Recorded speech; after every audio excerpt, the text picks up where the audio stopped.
Yo guys, today I'll be showing you how you can beat legendary squad battles with a starter team. As you can see here, I've got an extremely basic team with a few decent players I've packed, but I've got 700 coin players like Talisca, Ruben, Neves, and I'll show you the mechanics you can use to beat legendary squad battles very easily. Starting off with the first one, which is R1 dribbling.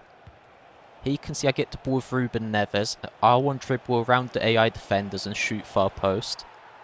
Finishing is extremely easy on this game, and you can score with pretty much anyone if you get a good angle. Here you can see with Talisca, I R1 dribble into the gap, fake shot to get it on his strong foot and then shoot far post. As you can see, when you R1 dribbled, AI defenders just stand off you and give you a lot of space so that you can get a shot or a pass off.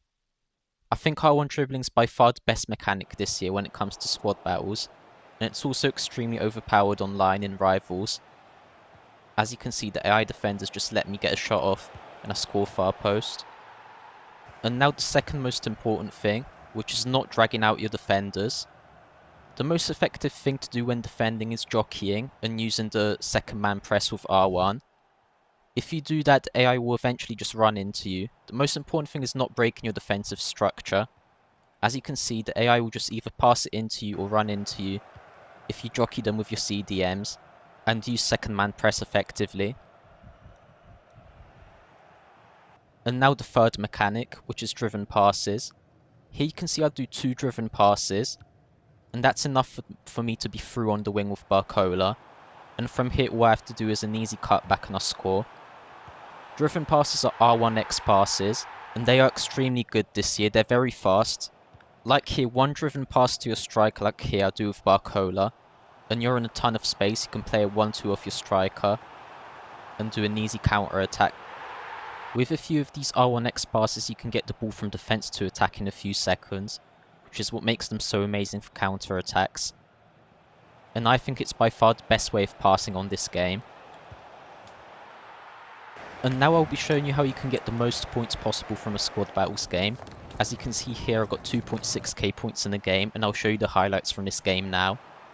To get the most points possible, you have to score 5 goals, keep a clean sheet, have 10 shots on target, 10 corners, and 60% possession.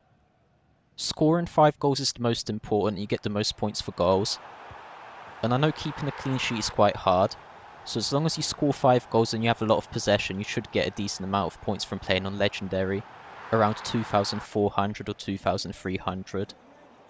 And if you keep a clean sheet, you get a bonus for that, so you can get around 2,600, 2,700. As you can see in the gameplay I'm showing you, I'm combining all the mechanics I've talked about in this video, and I win the game 5-0, meaning that I basically got the maximum amount of points that I could from this game. As you can see, the team I'm using is extremely basic. I think it's worth around 150k, but if you take out Demorne and Konate, it's extremely cheap. I only play squad battles at the start of the game cycle to improve my team, as it can be a very good way to make coins. And I hope this video showed you that you can beat Legendary pretty easily if you use a few key mechanics. If you want to know what custom tactics I'm using, you can click the video on your screen right now. And please tell me in the comments what gameplay tutorials you want in the future, like what specific mechanics you're interested in. Drop a like on this video and yeah, thanks for watching.